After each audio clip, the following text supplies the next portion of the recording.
இப்ப அந்த அப்சலோம் தனக்கு விரோதமாய் எழும்புகிறான் என்று கேள்விப்பட்ட உடனே தாவீதுக்கு என்ன வருது?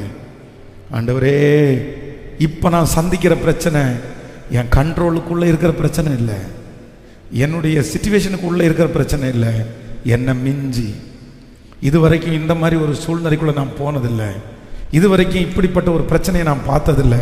எத்தனையோ நான் பார்த்துருக்கிறேன் ஆண்டவரே, கோலியாத்தையே பார்த்துட்டு வந்தேன் ஆண்டவரே. ஆனால் இப்போ என்னமோ எனக்கு இப்போ என்ன பிரச்சனைன்னா, எல்லாரையும் கூப்பிட்டு அடிங்கடா போருக்கு போலான்னு சொன்னாலும் அந்த போருக்கு போன யார் தான் சாவா? தன்னுடைய மகன் செத்து போவான்றதை விட தன்னுடைய மகனோடு கூட இருக்கிறவங்க எல்லாம் யாரு?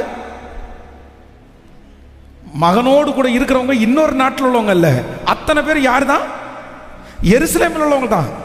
எல்லாம் குடும்பத்துக்குள்ள குடும்பம்னு வச்சுங்களேன். இந்த இடத்துல வெட்டுப்பட்டாலும் இங்கே தான் வலிக்கும், இங்கே வெட்டுப்பட்டாலும். எப்படி ஒரு கொடிய சிக்கல், ஒண்ணுமே பண்ண முடியாது. இன்றைக்கு இந்த சத்தத்தை கேட்கிற யாரோ ஒருத்தருக்கு கர்த்தர் தீர்க்க தரிசனமா சொல்றாரு, இப்படிப்பட்ட சூழ்நிலை நீங்க கடக்கலாம். இதுவரைக்கும் நான் எந்த பிரச்சனைக்கும் பயந்ததே இல்லை பாஸ்டர், எதுவுமே பண்ண முடியாது, திட்டவும் முடியாது, வேண்டான்னு சொல்ல முடியாது, ஃபைட் பண்ண முடியாது, எது பண்ணினாலும் எனக்கு தான் பாதிப்பாகும். அதே சூழ்நிலையில தான் இந்த தாவீது கடந்து போறான். எதுவுமே பண்ண முடியாது என்னால. ஐயோ, எனக்கு பயமா இருக்குது, இந்த பிரச்சனையை நான் எப்படி டீல் பண்ண போறேன், இந்த சூழ்நிலை நான் எப்படி டீல் பண்ண போறேன். ஒரு தீர்மானம் எடுத்துட்டான். சரி, நம்ம ஒன்று வீட்டை விட்டு ஓடுறது தான் நமக்கு மேல் அப்படின்னு எல்லாரையும் கூப்பிட்டு அப்படியே கால்நடையா, குதிரையும் வேண்டாம், கழுதையும் வேண்டாம், ஒன்றும் வேண்டாம், கிளம்புவோண்டா, உயிரை தப்பிச்சா போதும். சரி, பையன் வந்து எடுக்கிறானா, நீ எடுத்துக்கப்பா. எப்படி இருக்கும் பாருங்க அந்த கலக்கம். ஆனால் வேதம் சொல்லுகிறது, அவன் கால்நடையாய் நடந்து போனான்.